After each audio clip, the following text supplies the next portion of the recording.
Hello, Mr. Betts here. I want to take a look at a couple examples that use the alternating series error bound. And so the first one here, we have a common series that we're going to see quite a bit. It's called the alternating harmonic series.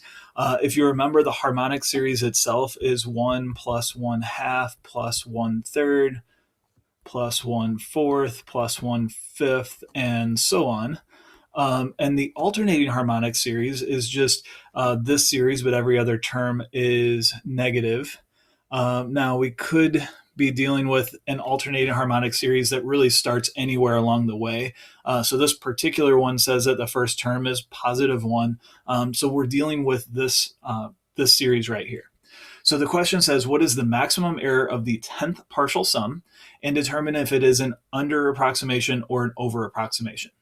So what we need to figure out is not what the 10th partial sum is. We don't actually have to add up the first 10 terms. We just want to know how far off that is. I do want to point out that each term has the value n in the denominator. So the nth term, or the 10th term, sorry, is going to have 10 in the denominator. So it's going to be 1/10. And the even terms are negative. So it's going to look like this. So this is the nth partial sum, the 10th partial sum, I keep saying nth. And we want to know if we do add up these 10 terms, how close is that going to be to the actual sum when we add up the terms in the alternating harmonic series in order, and if that's going to be an over approximation or an under approximation. I'm actually going to answer that question first, over or under, because I think that's the easier one, although they're both pretty straightforward. If you notice, the last term that we added on is negative. And if you remember, in an alternating series that converges by the alternating series test, the sums are going to bounce back and forth between over and under approximations. Well, if we just subtracted a term, that means that we're going to be a little bit below the actual sum. So that means we're going to have an under approximation. Now, also remember that the error is going to be given by the next term. So if we're looking at the 10th partial sum, we're going to look at the 11th term to determine the error. So the error here is going to be positive, which also tells us then that it's going to be an under approximation. And I'll get into that a little bit more in the next example. But the maximum error is also going to be given by this n plus first term. So in this case, the 11th term. So the 11th term is 1/11th. So the maximum error is going to be 1/11th. Which is a little bit smaller than 1/10, so it's about 0.0909, so on. So it's going to be off by a little bit less than 1/10, and it's going to be an under approximation.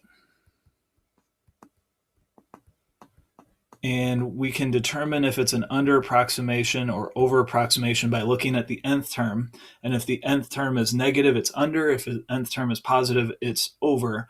Or if we look at the n plus first term, it's just the opposite. So if the next term we're going to add on is positive, that means that the partial sum we're dealing with is a little bit too small, and therefore it's an under approximation. In the next example, this is a little bit more like what you're going to see on Khan Academy. We're going to fill in the blanks here to essentially answer the same question we just did before. So the first 5 terms are used to approximate the sum of this series. Notice that it is an alternating series. It has that -1 to the nth, or n plus first in this case, in there. So that means that that's going to alternate between +1 and -1. And then this expression for values of n bigger than and equal to 1, that's always going to be positive. So this is an alternating series. So we can use the alternating series test to say that this series is going to converge. And then we can also use the alternating series error bound to say how far off we are with any particular partial sum. In this case, we're using the first 5 terms, so the 5th partial sum. So what we're going to look at for the error bound is the 6th term.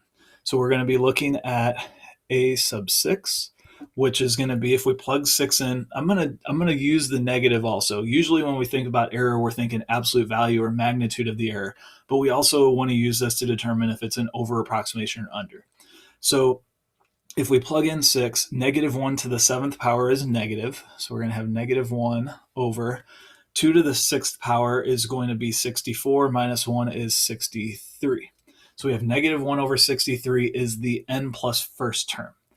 All right, so what that means is our error is negative. So the error bound, that's this term right here, is negative.